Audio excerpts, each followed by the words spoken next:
For the final time, it's the BP Ultimate All-Stars Supercars E-Series tonight. It has been so much fun over the last 10 weeks, and Armour All qualifying is ready to go exclusively on Fox Sports. We've got two Aussie tracks to finish it off, and a two-man showdown between Shane van Gisbergen and Scott McLaughlin. Jonathan, it's been so much fun this season, and this is going to be a really good way to finish off what's been a great year. Yeah, it certainly is. The first time all series, we've had two races in the campaign. They're each going to pay 150 points. Get one of them wrong, and your championship is on the line right now. So it starts with qualifying coming up. Armour All qualifying. We've got two pole position awards to hand out. Who's it going to be? At Bathurst and Oran Park, one of the best venues in Australian motor racing history. Yeah, so a very simple format for tonight as we launch into Armour All qualifying. And we're going to be starting things off at Mount Panorama. That's a 20-minute Armour All qualifying session. No shootout to worry about there. And how good is it to just even see race 30, Oran Park? That'll be the first of the races tonight, but the second of the Armour All qualifying sessions. Really tricky track. Obviously one that we've not seen in the real world for 10 years already. So cool that it lives on through iRacing. Yeah, a lot of elevation change, a lot of challenges for the drivers. It's really a driver's track for sure. We see all the drivers getting prepared for the session here. But Oran Park, iRacing laser scanned it about 10 years ago. They said, hey, the circuit's going out forever. Let's try and get it on the iRacing service forever for all our members to use. So it's awesome that they've got it on there. And there's only 3 Australian tracks we're forgetting on the iRacing service. So you can't just go out to Wanneroo, go out to Barbagallo. Sorry, Chad, I should call it by its official name. But there's different circuits that we can't visit. But Oran Park is one of those that we can. So the realism of iRacing has been spectacular. We've enjoyed that throughout the whole season. But sometimes you just got to get a little bit silly. And that's what we've done tonight, queuing everyone up in a practice session. This is commonly known as the jump. Wow. And it's always huge. Fabian Coulthard went the full send earlier this year by himself, so he's invited a few buddies along this time, and it has been massive. This is a few $1 million down the drain, thankfully virtually. It's one of those weird loopholes that exist in iRacing, and if you're really into the game or if you know your sim racing pretty well, you'd know that this exists. This is a classic case of do try this at home. And then remember we said this is the quickest way to head to the ridges to your hotel room. Oh, goodness gracious. So nice. Someone got sent flying in about 50 metres in the air. Yeah, Harley Haber cleared that with no issue. One of our wildcards. We've got 7 wildcards. Actually, it was Zach Best. 7 wildcards taking the field of cars to 32. The racing will be slightly more controlled, we hope, than this. No reverse grid races to worry about for Scott McLaughlin and for Shane van Gisbergen. They want to avoid anything like this tonight because their championship charge is where it's all going to be coming down to. And that unusual strategic error that Shane van Gisbergen made last time out of Michigan will come back to haunt him. So it was Zach Best first to the jump. Oh, some made it, some didn't. Well, it's like watching the hurdles and someone missed the hurdle. That wouldn't happen in the hurdles though. You'd keep running, but here we go. So there we go. That is the live look of what has been a really fascinating thing over the last 10 weeks, watching drivers in their own home environment, some of them with unusual facial hair, some of them with awesome sponsor boards set up around them, and most of them with incredible sim setups. Some with unusual haircuts as well. Get ready to go and show us what they are capable of doing in the iRacing format. The All-Stars E-Series includes former Bathurst winners like that guy, Mark Winterbottom. We've got Craig Lowndes back tonight. Also Jonathan Webb, a Bathurst 1000 winner as well as a 12-hour winner in the same year. And we are live in Armour All qualifying. Remember, 20 minutes in Mount Panorama, and then we'll follow that up with 20 minutes at Oran Park. It's been fantastic seeing everyone's memories of that iconic Aussie touring car circuit in Sydney's southwestern suburbs flowing all around social media this week. Okay, let's get this on. This is important now, finding your spot on the grid for tonight. And for this man, Shane van Gisbergen, he needs to really pull a lap together. He was in the front row, brought out one of the shootout laps of the year to just take pole off Brody Kostecki when we were racing in round 3. Can he do it again tonight without the shootout? Just hardcore qualifying. He's been the man to beat all series, and he's the man to beat tonight in the championship with that lead over his fellow Kiwi and Scott McLaughlin. And in this session here, with 20 minutes, you should squeeze in about 3 hot laps because these drivers want to make race pit stops. As we discussed for round 3 here, if you strike the wall or run off track, it will delete your lap time. So you've got to be careful of that. There is a lot of traffic to manage, Chad. You mentioned the biggest field that we've had in our Supercars E-Series for the final round. And there is the man who led this championship for most of the campaign and is looking to reclaim the advantage today. He's also, if you take a very close look at the badge, he's the birthday boy. Hey. He's 27 years today. So well done, Scott McLaughlin. It feels like he's 44, but he's been in the series for so long, isn't he? That's just the glasses that make him look 44, I think. It's been a new look over the last few weeks. He was really strong at Mount Panorama in round 3, did pick up the race 3 win that night. In overtime, I guess you could call it. It went to Bedo's bunker on that occasion. So really cool to have him as part of this 32-car field. And, of course, topping the 7 wildcards in the retro livery that he donned for real last year, Craig Lowndes, a man with a multitude of wins at the mountain, plus going back to Oran Park where he wrapped up his championship. That's pretty cool as well. And that car doesn't look too good for an outlap. Yeah, that's there is damage enabled, not like we had at the Oval, so that's going to cost him a few tenths at least. That's not looking too good, and I'm not talking about the yellow wheels. Look at the traffic, by the way, Chad. This is enormous right now. Harley Haber in the Too Easy Finance Valvoline coloured car. Cool to see the iconic Valvoline livery back in Supercars, trying to get some heat into his tyres, and he will be one of the guys to watch. Every now and then we invite a wild card and they run at the front, just like Brody Kostecki did a few weeks ago. Harley Haber might be doing that tonight. Now, the issue with this is I wouldn't even try to put in any heat into my tyres. The tyres wear out so quickly here at Mount Panorama on your outlap. I would sacrifice the temperature for tyre grip. And it's something that is a big issue on the sim too. And here is Harley Haber, who some people have been talking to me behind the scenes saying, look out for him. They think he's going to be the quickest today, even quicker than Brody Kostecki was here for round 3. Harley Haber could be a wild card on pole. Could be the first wild card on pole since Forza Nabi, remember, in the BP Ultimate entry. The closest qualifying session of the year was here. Back at round 3 when this guy, Brody Kostecki, was pipped by just 9 thousandths of a second in the Umbrel shootout from Shane Van Gisbergen. He picked up a couple of second place finishes in the races, 10th in the reverse grid race, and was so cruelly denied at Bedo's bunker. What did he say? Bedo can get in the bin, I think was the term. Very jokingly, I might add. And he's back tonight to square off against those foes, Shane Van Gisbergen and Scott McLaughlin. And with so many fast wildcards in the mix tonight, there is the live look at Brody. A different sim for him tonight, by the way, to what he ran in round 3. He's up in Queensland. So he's borrowing Luke Pink's sim. Luke is a very quick young kart driver, KO2 champion at the moment, actually. So different gear for him. Is that going to play a part? But what I wanted to say is with so many fast sim kids out there tonight, could they get in the way of this championship battle? Certainly could. It might help Scott McLaughlin, to be honest with you, because he's been lacking some pace. He goes up to provisional pole for the moment with a 2-minute 3.1. We're expecting pole to be down in the 2-minute 1 range.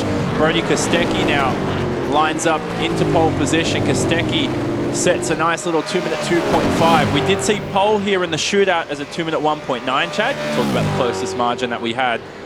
But certainly, at least Brody Kostecki and Harley Haber will be interrupting that championship battle for sure. Here's Harley's first attempt at getting into the 201 zone. Yes, they do 201s around here. 201.9 was Van Gisbergen's time for pole at round 3. From Bundaberg, now calls New South Wales home. Haber goes to the top, sneaks in. It's a 202.5. It's a good lap.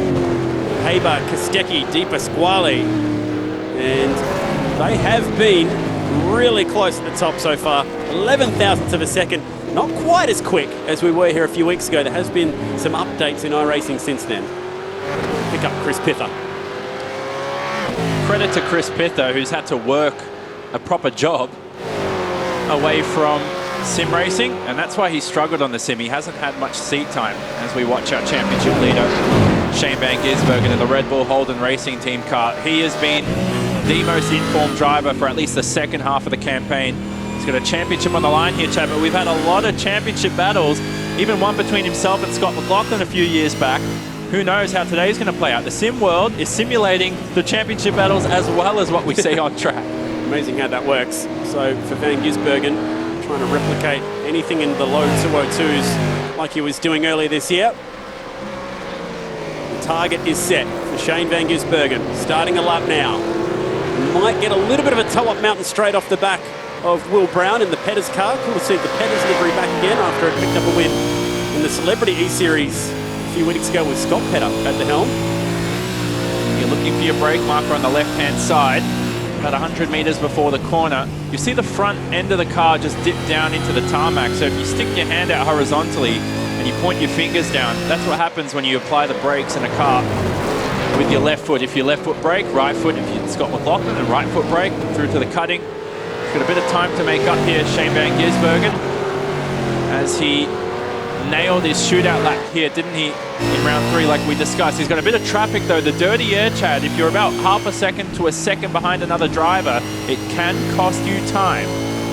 It's a fine line between losing time in the dirty air and finding time with the slipstream. Across the top, through Brock Skyline, down the hill, through the S's, into the dipper. Second gear through here for Shane Van Gisbergen. Look at the amount that he closes onto the back of Will Brown. He's so fast down there, and now he's losing time. Oh, and Will turned in early and grabbed the fence on the inside of the elbow, and it spat him straight across into the outside of the wall. So, did it cost SVG time though? Now on this straight, I set the world record here in the IndyCar about 5 years ago, Chad. And you couldn't drive the IndyCar down the middle of the straight because it would bottom out. You lose 3/10. So you had to pick either the left-hand side and hug the line or the right-hand side. That was the quickest way. In a supercar, obviously, higher ride heights, you can get away with it. And towards the end of the lap, it looks like a clean one so far for SVG. And if he climbs the pole, I'll be amazed because he's had a lot of traffic to deal with. A lot of room at the top for him to slot into here. Harley Haber on top. Shane Van Gisbergen chasing, goes to 4th. So that's not a bad banker lap with over half the session to go. Had he got that clean run down to the elbow, it would have helped. He does have a new set of Huiskenveld pedals this week as well to get to try and get up to date with and get used to. So he's been doing a little bit of testing this week with those.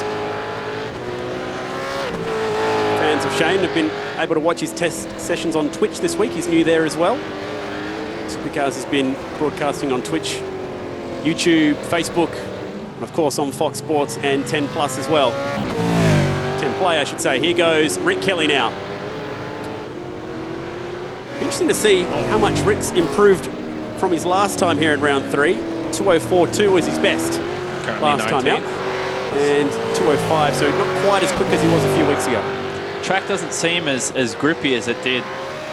It should be, at least from what we're looking at with the numbers, but at the moment the times are much, much slower.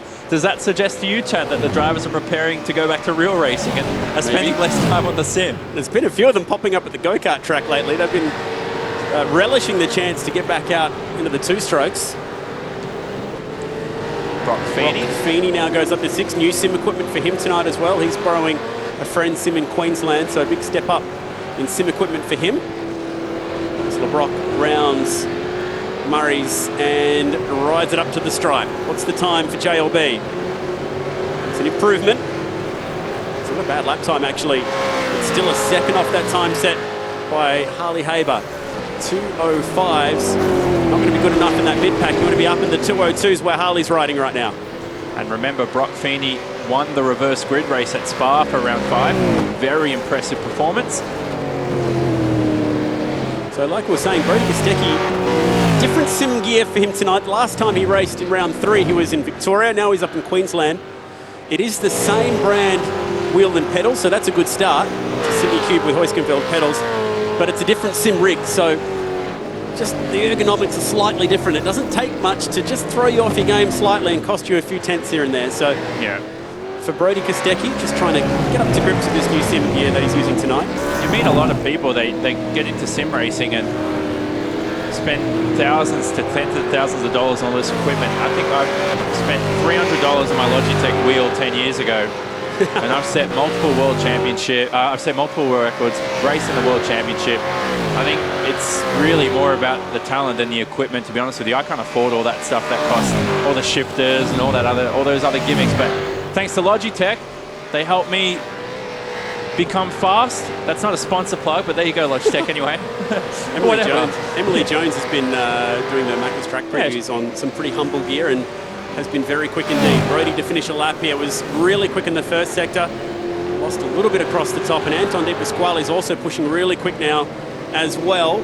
Going through the chase, can Brody jump up the order? Second at the moment, and does so with a really fast final sector. Great lap Brody Kostecki now a 10th clear of Harley Haber, and Anton aborts that lap, comes in, throws a fresh set of tyres on it. Remember, by doing those race simulation pit stops, you don't reset your fuel back at 65 litres, so there is an advantage by not resetting and going straight back to the pits.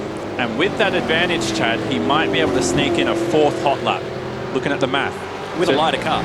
Exactly. Now, the difference is... Oh, goodness. Lowndes and Van Gisbergen get together at McPhillamy, the teammates. And it's ripped the front off Shane Van Gisbergen's car. He has to reset to pit lane. And if that happens in a race, as we check out the BP Ultimate Replay, that could have been catastrophic for his championship. But it's only Armour All qualifying, and he might have just got away with one there. In the real world, that could end your day and could end your weekend.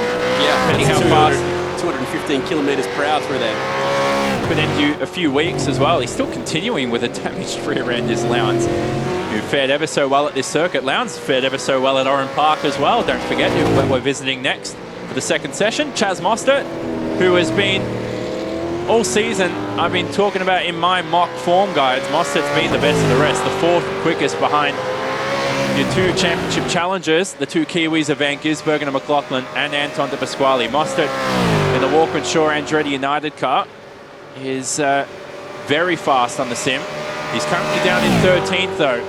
Not a good session for him so far. Remember, Cam Waters, who's currently 9th, failed to make the shootout here for round 3. He's currently only scored in that 9th position. There's a few surprising names up there. Gary Jacobson in 5th. That's surprising me quite a bit. He's fine. He's found so much time in the back half of this season as Chaz Mostert. We'll just quickly check in here. He's down in 13th. And the Mobil 1 appliances online. Walkinshaw Andretti United car. And we'll lock him into 9th at the moment. Still got some time to find. Yeah, Gary Jacobson has been flying in the last few rounds. 2:03.1 is his qualifying time here a few weeks ago. And bang on, 2:03.1 again tonight. There he is. He's had to use some different gear over the last few weeks after that very unfortunate power surge when Mum put the kettle on and took him out of action. Took him off a front row start as well, which is unfortunate a few weeks back. Was it actually the kettle? If it wasn't, it's a good story. Dave Reynolds, one of the quickest guys as well over the last few weeks. You've got some numbers that be able to back that up. Half of the championship has been really quick. So we check in with Andre Heimgartner, a flurry of top 10 results for Ned Whiskey Kelly Racing Mustang driver. He's done a bunch of different E-Series jobs around different championships, even checked in with the Formula 1 eSports series, which is pretty cool. Love it. Now, you talked about the second half of the championship. Your best drivers, points-wise, have been Jack LeBrock, Todd Hazelwood, but David Reynolds has been the best by far. Your worst include Nick Percat, Andre Heimgartner, and Gary Jacobson. Not that they're too fussed about the E-Series, but... Which is really surprising because Jacobson's speed's gone up. But I guess that's how much it cost him getting those 0-0 points. Yeah. Here's Brock Feeney on a charge. Subbing in for James Courtney tonight, so he's got the Boost Mobile Mustang. He's also running new sim gear, so that is not his setup at home. He's gone to a friend's house, called in a favour tonight, has Brock Feeney. And a couple of tracks that are really important to not just him, but particularly his dad, Paul. Paul won at both Mount Panorama and Oran Park on 2 wheels on the 6 hour back when he used to be at Oran Park in the 80s, which is really cool. Oran Park's amazing history, not just as a touring car track. So for Brock, running with the big boys again tonight, did he get the fence then going through the elbow? It was awfully close. Applied the throttle quite aggressively, didn't he, with the right foot. His Super 2 kids here going down Conrod as he's tucked in behind Will Brown in car 999. Brock Feeney is the youngest driver in the field. Will Brown, remember, competed in round 2 when we visited Silverstone and Barcelona and fared very well. Nick Percat, we just look at on the timing screen, up into 8th. Brilliant performance. He's lacked a lot of speed since Spa. He qualified in the top 10, remember, made the shootout, and since then his championship's gone nowhere. He's had no luck, and now we see, now who's that into the wall? Feeney. It's Feeney. He just slipped off at Murray's. And if anyone's ever tried to put a lap together on iRacing around Mount Panorama, you know exactly what that's like. Green sectors the whole way through 22 corners and then sprayed into the sand at Murray's. Always painful. Now Anton de Pasquale has caught some traffic right at the end of the lap. Was it enough to ruin the lap? He's 3/10 off the Armour All pole. He goes closer but stays third. He's going to have another crack. He has a bit of a menacing look at the moment. Now, we've had 15 Armour All qualifying sessions this season, and in every single one of them, we've had either SVG or Anton De Pasquale on that front row. As it stands, for the first time, potentially we're going to have a race with neither of them on the front row for the first race of the night, as they are currently outside the top two, but they do have 3 minutes up their sleeve to try and change it. Here's Bryce Forward. 1 foot wrong in the race, and there's 150 points on offer for the winner. Forward almost made me sit back here in the couch, take a step away from the screen if possible. He's really pushing on this run here in the Mobil 1 Middies car, but as I was talking about, the championship battle here, you step up one race, you can lose a lot of points. The first time all championship, we've only had 2 races for a round, and they're going to be big ones.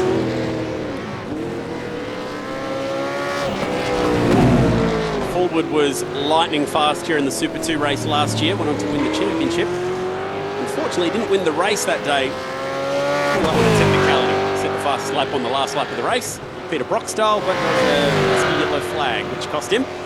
But he was exceptionally quick that day. It was a real head-turning drive. It's caught the attention of Brian Walkinshaw and the crew at Walkinshaw Andretti United. And now he finds himself on the grid full-time in the main game and has been doing a really good job in the E-Series too. That was back in 1979 when Peter Brock did that. Won the race by 6 laps, was it? I think. Goes to show you how far the sport's come in about 40-odd years. That's how different it is today. Not seeing that anymore. Now the time said, obviously the time's down to about 1.5 minutes remaining with a 2-minute lap here. Obviously, if you do the math, if you're stuck in the pits, you won't set another time. So this is critical right now for the likes of Todd Hazelwood, who's currently down in 16th. He's coming across the line here. Will he improve though? He does. It's a good lap, goes inside the top 10. So nice job from the Root Military Grade Brad Jones racing driver. Love the commitment through this part of the circuit. Doesn't matter if it's virtual or not. Here comes Shane Van Gisbergen on a tear. He's got clean racetrack ahead of him. How are the sector times looking? Okay. Not seeing purple yet. But this is where he has been really quick today, and he goes green through there. So personal best. He's got 3/10 to catch Anton De Pasquale.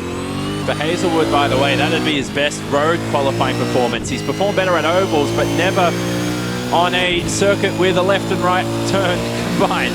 Here is Van Gisbergen now to end his lap. He's got 3/10 to make up to the nearest driver of Anton De Pasquale. Remember, Anton or Stan is not in the championship fight. He's mathematically not in contention to take P1, but he's got pride on stake here. Van Gisbergen will have one more go at it here through the final corner. Will this be enough? So far on the timing screens, it's personal best, but no purple sectors. Final corner for SVG. Like we said, running those new pedals, and it's not going to be enough. Still 4/10 off the pole. He's got 6 of those Armour All Pole awards to his name this year. And the wild cards are running wild at the moment. They sit 1 and 2, Kostecki and Haber. And this is going to be a really different looking grid tonight. Chaz Mostert. We're into overtime here in Armour All qualifying. Checkered flag is out. Last laps. As Chaz Exotic got up his sleeve. Final lap for his Bathurst qualifying session. It's good. It goes all the way to 5th. It's a nice lap. Goes above McLaughlin. McLaughlin in what could be the championship race. Not inside the top 5 at the moment. 7/10 off the pole. It's got some work to do. Think back to Interlagos from McLaughlin. When you're in the mid-pack, there's so much, you're so inclined to get involved in carnage. And you don't want that for your championship fight. Who knows if the luck goes on his side here. Here's a lot of traffic for Lee Holdsworth, as Will Brown's about to end his lap as well. Is there going to be an overtake in qualifying? Well, that's ugly. Holdsworth not on the preferred line down there.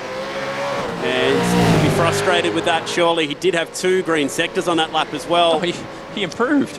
It was a great lap given what happened then. He and Will Brown getting together. Maybe there's a touch of sorry feelings there involved. Not too sure. Can't speak on Lee's behalf, but he was certainly balked slightly towards the end of that lap.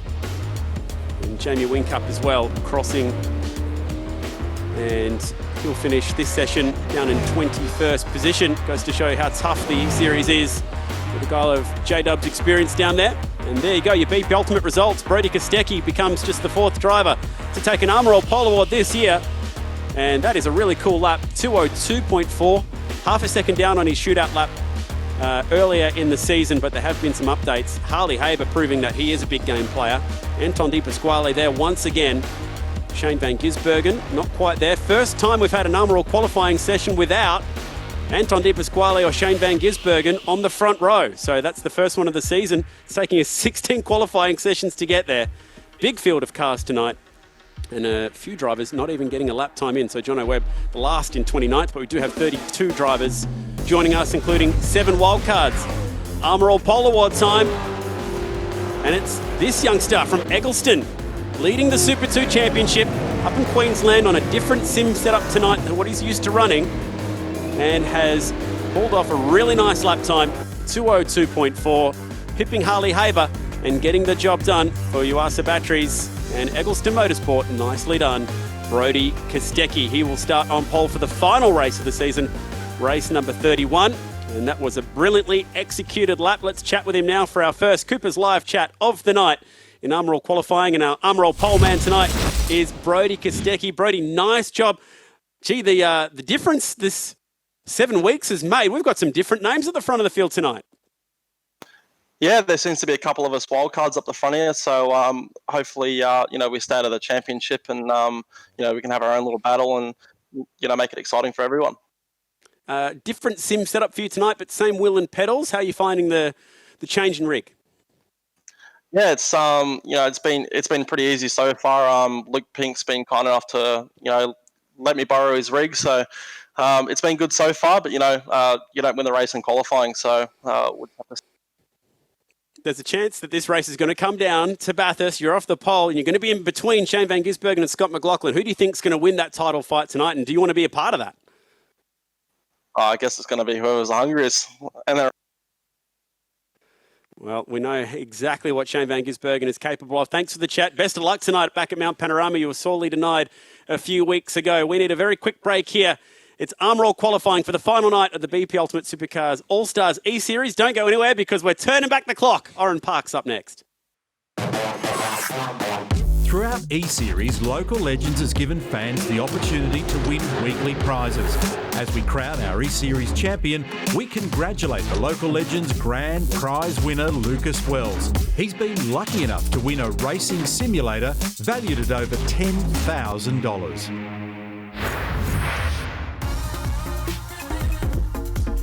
Called the All-Stars E-Series because we have got all the stars of the Supercars grid ready to go tonight for the final time. It's Armour All qualifying, and they're all getting in the zone for what will be the final Armour All qualifying session of the year.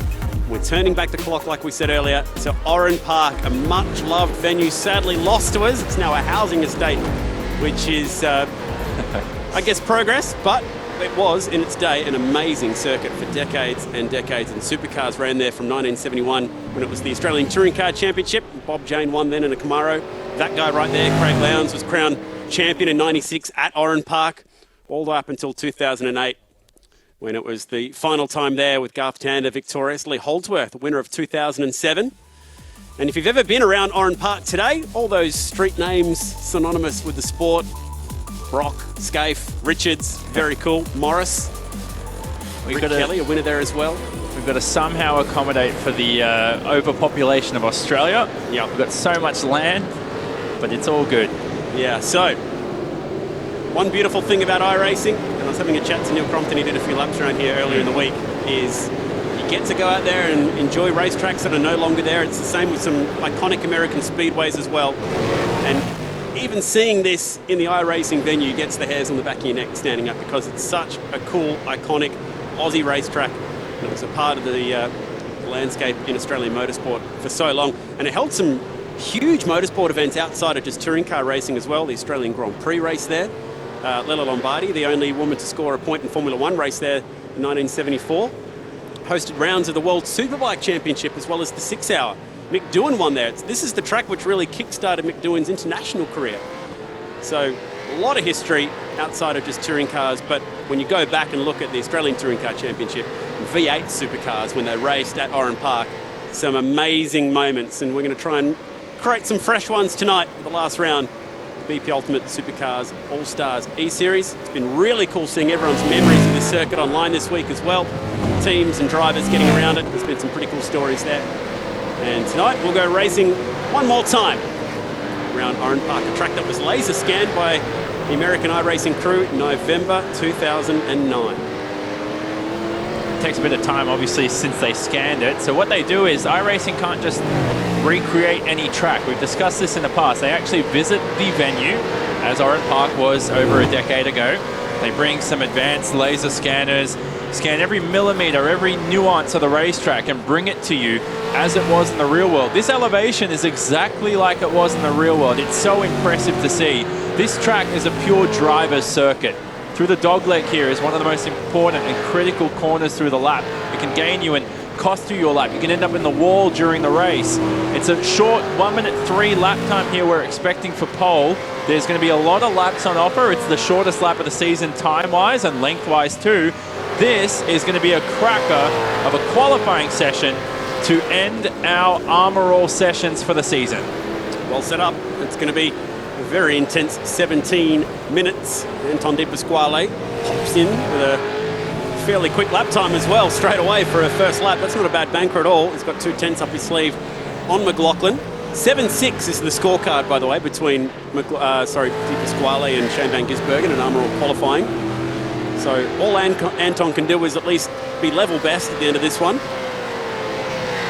Chaz Mostert, not one of the 8 drivers who was on the grid when we last raced here in 2008, about 5 years before Chaz's debut.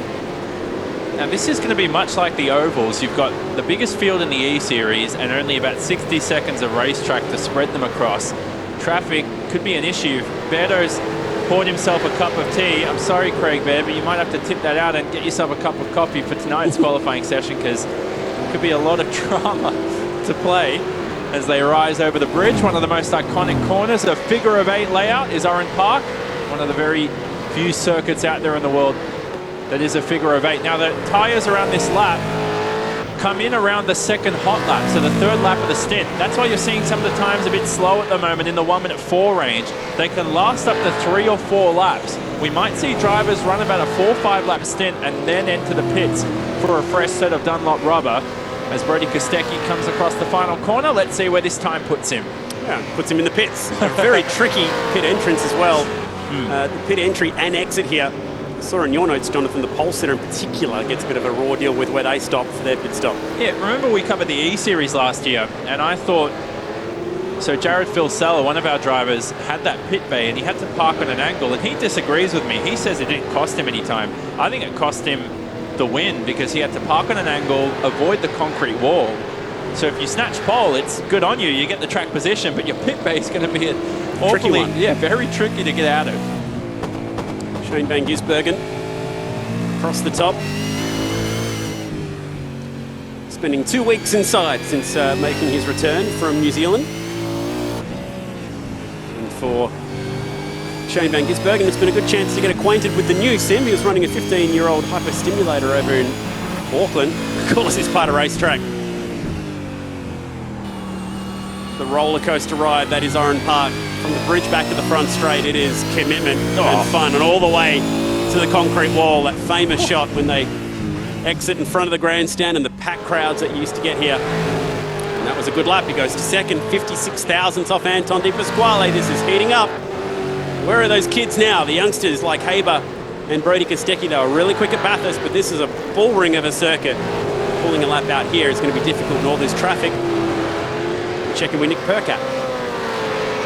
Core Gas Racing's Nick Percat. He was very impressive, wasn't he, in the Bathurst session. Comes across the line now. He will say that must be a beginning to a new lap. Difficult to find out who's where as they rise over the bridge. Look at the amount of traffic. This is ridiculous, and there's nothing you can really do about it, can you? Unless you send them out in groups. It's just find your own piece of real estate, pardon the pun, for Oran Park today. You can't say that, mate. Try and get this lap in. You can't say that. Comes Harley Haber now. Car almost gets airborne across that part of the racetrack. through the last corner. Too Easy Finance car all the way to the fence. Such a cool part of the track. And he sneaks up to third. So he's in the ballpark. That's another thing we saw a lot of in the E-Series a couple of weeks ago. Cars scraping the fence on the entrance to turn 1. So don't be surprised if you see some sparks flicking up there. It's a cool shot of the old grandstand in the hill. That was packed back in the day. Probably had 33,000 people for the first ever race for the Australian Touring Car Championship here in the 70s. The cops had to lock the gates. It was just that packed. It's Brody Kostecki now on a tear across the bridge. Sunset in Oran Park. Pat Pasquale, Brody Kostecki, and Van Gisbergen and Haber seem the form guys. How awesome is this? You talked about the fans. Who knew after 2008 that we'd be holding technically an official supercars race at Oran Park in whatever capacity? But after all the years here, all the history, we've got virtual crowd up in the grandstands. Good on them. But anyway, whatever. We've got a session here, and it's going to be a tight-fought one for the championship. That's the one to focus on, with Anton de Pasquale on provisional pole. Brody Kostecki jumping up to second. In the meantime, as I begin that sentence, Kostecki's very quick, as we know. Van Gisbergen, though, critically ahead of his fellow Kiwi Scott McLaughlin. It's going to be a rivalry down to the checkered flag. Van Gisbergen's the only driver who can clinch the championship of the two, obviously, in the first race. But if things go his way for Scott McLaughlin, he can do it at the end of the evening at Mount Panorama. Shane Van Gisbergen is the only driver in the top 10 who's actually raced here at Oran Park in a supercar. He made his debut in the sport in 2007 at 18 years of age. Still on the grid today and has gone on to achieve so much. Champion of the sport. Needs to find 56 thousandths of a second to catch Anton de Pasquale, who's been so quick in Armour All qualifying. Desperately unlucky in the races. Shane Van Gisbergen got all his bad luck out of the way in round 1. Fell afoul of the rule book last time out, or at least the regs, which was a tough one. Kostecki now just gone to number 1 by over a tenth of a second, so that's a pretty good lap. And De Pasquale got him back by 13 thousandths. And then Shane Van Gisbergen gets it. Wow, what a little time scrap that was. Kostecki, De Pasquale, Van Gisbergen swapping the pole lap around. All setting purple times, one after the other. It was lighting up the timing screen like there was no tomorrow. You saw that coming, didn't you? It's up to Harley Haber now and Scott McLaughlin to bump them off that front row. So difficult to get the car turned in. Luckily, the sunlight here is only virtual, because in the morning session we're running here in the sunrise, it's going to be so difficult to see some of the apexes around here. Through the dogleg, you want to be full throttle through here. As you go into 5th gear, stays in 4th. That's interesting. Oh no, it goes up to 5th, excuse me. Shane Van Gisbergen was doing 4th there in testing last night, was rattling off the rev limiter through there. Fresh set of tyres coming up for Anton de Pasquale. So again, trying to run this as a race simulation and work that fuel load off. And when we're talking about thousandths of a second here separating pole times, that could be quite important. So you use about 40 litres during the session, and as always for every single round we've had this season bar Monza, you begin the race with 65 litres of fuel in the tank. At Monza it was 61. What that does is it can help you gain those vital couple of tenths or even thousandths, as Chad, you were just discussing. Finally, we see provisional pole in the 1:03 range. Very quick time. Oops, this is an awkward one at the last corner. It was Reynolds who was stuck in the fence in a really awkward spot. And new liveries, don't forget, for our Matt Stone racing drivers. Yeah, all 3 cars, 2 of which, including this one for Jake Kostecki and Gary Jacobson, designed by fans, which is pretty cool. So Jaden Aben and McKay Berry have designed some liveries for the boys tonight, and they've done a very good job. The NTI car looks wicked with the white wheels, so well done, guys. And really cool to see Matt Stone Racing doing so many different interactive things with fans, including some of their own esports initiatives. They have been really embracing it and welcoming Harley Haber as a 4th entry tonight as well.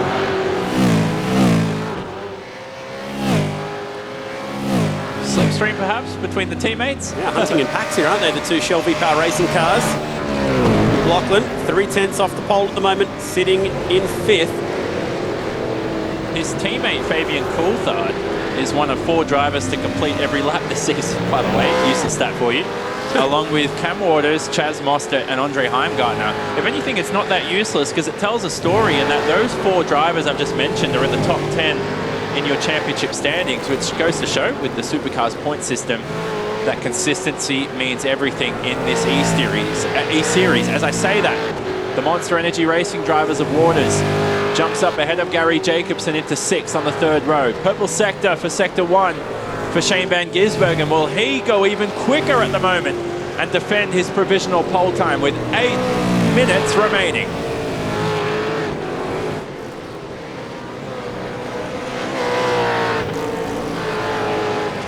Flow the car through that last sector, really, really wide at the final corner, maximising the run onto the front straight.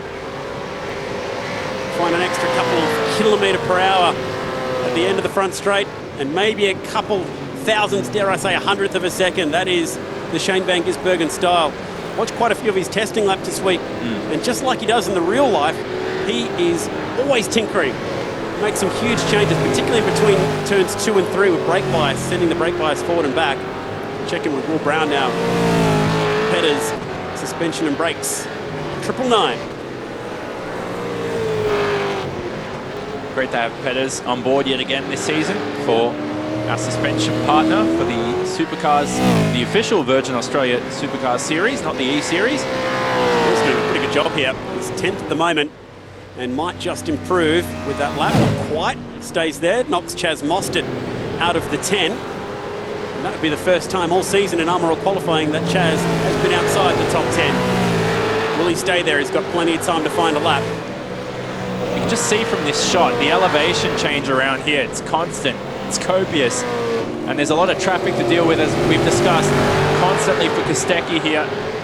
As we're looking at the sector times, it doesn't look like a decent lap so far. He's heading into the pits. Now that could cause some issues for our race later today. We saw a bizarre incident at the start line here between Mark Larkham and Paul Morris. Very scary incident many, many years ago. Obviously that was off the start, but not heading into the pits. But we could see something similar, at least in the virtual world, where someone's race could be over if you don't communicate to a driver following closely behind you on the driver's channel. They have a live driver's channel they can talk to each competitor out there. It could end your race, and it could block the pit wall, much like, or the pit entry, much like Lando Norris did at Spa. Yeah, that could be a big factor later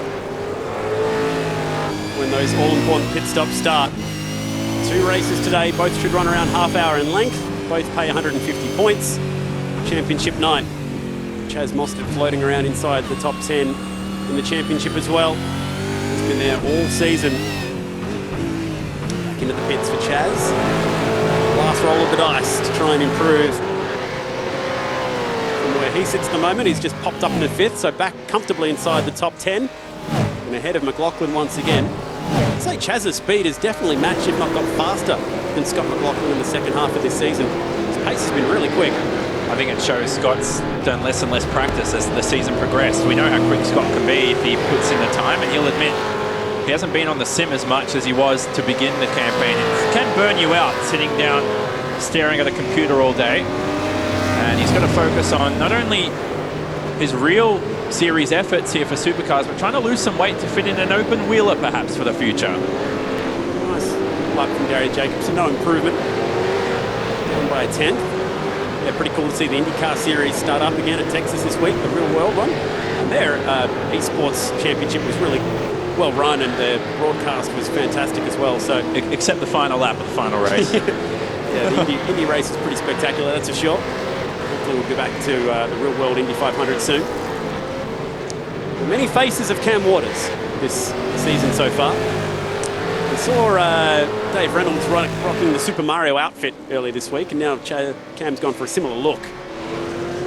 Dives into the lane, 33 seconds during the race. Neil Crompton will give us a deeper rundown in today's Hino Hub for the race as to how long it takes strategy-wise. We see Lee Holdsworth jump up into 11th. Good time from Lee Holdsworth, who once won here back in 2007 in the real world in the second last ever race in V8 Supercars history at the time. Brody Kostecki, oh, he's touched the grass, and that's going to hamper his lap time. He's going to begin another one. The tyre degradation here is low, and with 3 minutes remaining, it's critical for him to find... Oh, he's absolutely raged it into the pit wall. He's going to have to press escape to repair the damage. Now, Chad, 3 minutes 30 seconds remaining. If we look at the times given to us, 3 minutes 25 remaining is the latest you can leave the pits to fit in a 4-lap run. And that's what most of these drivers are doing. That's why you saw a flurry of drivers exit the lane at the same time. Let's see if Holdsworth can improve in his second lap in succession. So, not making the most of that tyre and deciding that there's still time for Lee Holdsworth to come in. He's got Tom Randall calling the shots with him tonight. If Tom wasn't engineering Lee, he'd probably be on the grid, given that awesome setup that he's got at Dream Simulation. And we've welcomed so many young stars onto the grid tonight. A lot of young wildcards, most of which have come up from Super 2. Although Harley Haber hasn't even had a Super 2 start yet. He's got some V8 touring car experience. Here he is, hounding the back of Scott McLaughlin. That's how quick this young Harley Haber kid is. Actually rolling off him to make sure that he's going to have a bit of space to work with, get a clean lap in. Shell V-Power car's got some work to do. Well, Harley Haber's been very experienced in simulators. He's competed along with all the top simulator guys, including Forza Alnabi, who we saw a few rounds ago in the top levels of simulation racing. So this is no new environment for him, and that means he's got a bit of a competitive advantage on everybody else ahead. 2 minutes remaining, a couple of laps to go for most of our field. Van Gisbergen set an early benchmark that not a lot of drivers can seem to pit. Haber can stay clean on this lap, but might be quick enough. Here is the Oran Park car. Oran Park with Will Davison. And that is a very clever sponsorship for this week, got to say. Well done. Will's been astute at putting as many different virtual stickers on that car throughout the week. Now Haber here has got ahead of the Shell V-Power car. Going to cost him some time. Got an interesting spotter working for him this week. Live from the USA, Chris Radicic, brother of the World Touring Car Champion of the 90s. Paul Radicic does have one of the streets around here named after him in Oran Park. So that's an unusual combo. They've been working together for a few years, Chris Radicic and Harley Haber. And what time did you say it was over there? 3 a.m. That's a pretty committed spotter to get up and spot for a 21-year-old kid in Australia at 3 a.m. I'd rather be asleep. What's Haber got for us? He got a pretty clean lap in, but maybe catching some traffic near the bridge was enough. And again, he's going to run into some traffic here with Craig Lowndes. Lowndes does a good job to move up the racetrack. That was not well timed for Craig Lowndes. Luckily, he doesn't get in the way of any of the laps here. It really is an egg and spoon race, isn't it, driving this car? I talked about it. You've got to tiptoe your way around Oran Park and the constant elevation changes through the dipper and then through towards the final sector on the racetrack. There we have a huge incident in qualifying that ends Cameron Waters' session, or at least Waters, will be able to begin another run here. He's got to be careful of all the traffic coming through. 20 seconds remaining, and we still haven't seen many times change in the past few minutes. I think the track isn't as grippy as it was early in the session. It's certainly busy. McLaughlin is just peeling through the traffic at the moment, trying to get himself off the third row and closer to his championship rival. Checkered flag flies just as McLaughlin crossed the line. Unsure if he'll get another lap in here. At the moment, he's coming out of outside row number 3. Shane Van Gisbergen pushing on. Just dragging that left front tyre. And that was enough to ruin his lap, which was a shame because there was some potential in that lap as well.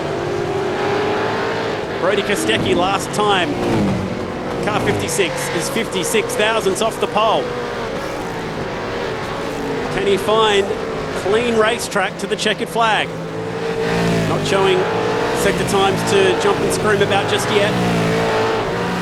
These are very quick times. Craig Lowndes here set a 1 minute 8 back in the 90s. That was the quickest time around Oran Park. So obviously this is simulated. 1 minute 3 goes to show what the modern day cars could do around here.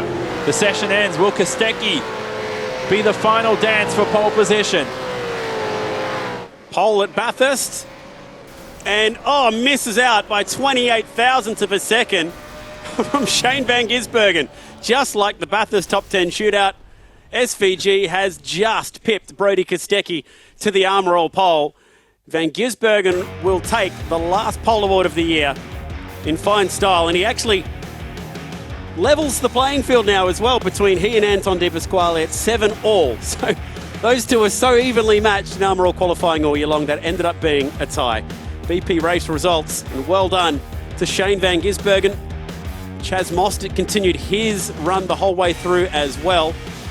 So well done to SVG picking up another pole position. So there was, 17 qualifying sessions throughout the whole year. Mostert and SVG top 10 in all of them. That's very well done. Yeah, very, very well done as we look at our Armour All pole award for the day, Shane Van Gisbergen. Well, for the final time, SVG has got the job done in Armour All qualifying, and he's managed to do it with a 103.93, so sneaking into the threes. 4 drivers getting in there, 103.9s. Very, very tight Armour All qualifying session, taking the last Armour All pole award of the year and placing himself perfectly in the title fight ahead of Scott McLaughlin. Shane Van Gisbergen has got the job done. Well done to SVG. Cooper's Live chat time with the man on the pole tonight. Hey, great lap, buddy. Oran Park, did that bring back some memories? Yeah, this is where I made my actual debut in 2007. So, yeah, awesome track. I had a bit of a mare at Bathurst. I kept making mistakes, but it was cool. We're in and amongst it at the front at Oran Park, which is where you want to be. So hard to pass there. So, there's some quick sim dudes in here that are pretty loose as well. So, it's going to be a lot of fun.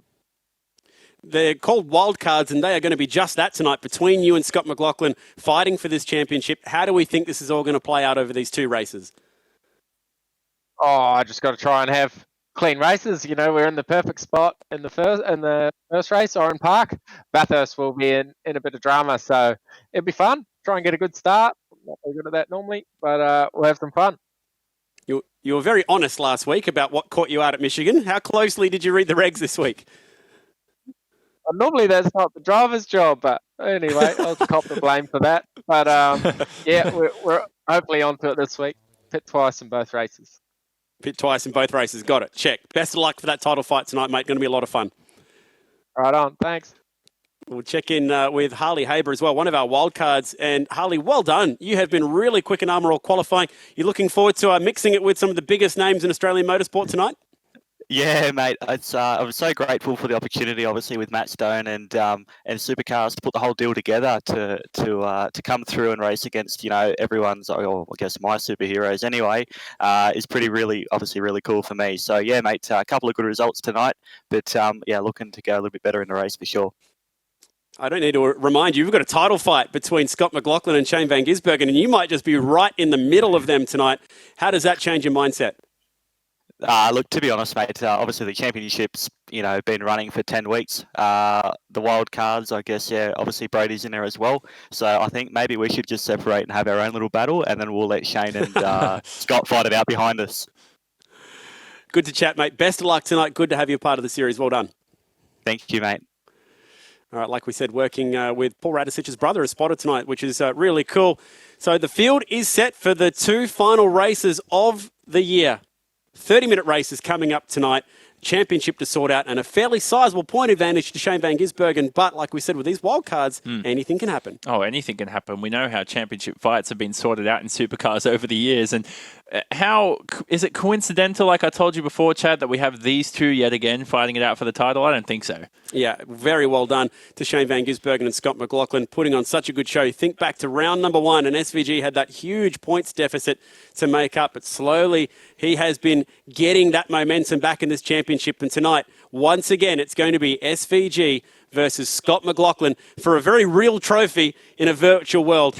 And just taking on some last-minute carbs, Scott McLaughlin getting his mindset ready. Cereal? What's going to be the key to these 2 races tonight? Oh, keeping yourself out of trouble, I think, at least for Shane Van Gisbergen. For Scott McLaughlin, you've got to be the risk taker right now. You've got 78 points to make up, and that means finishing on top in first position. Here's the trophy that one of our drivers will take home. Unfortunately, if Shane Van Gisbergen wins it, he won't be able to touch the trophy for at least, another week, I think? Probably something like that. He might hopefully get it up in Sydney. Well, The arm roll qualifying has been so much fun, and we've really enjoyed bring it to you as part of the BP Ultimate Supercars All-Stars E-Series. The best is yet to come. The racing with Jess and the boys live from Sydney is coming up, so do not go anywhere. Wherever you're watching it, we hope you enjoy it. It's been so good to have you along for this ride so far in what's been a turbulent 2020.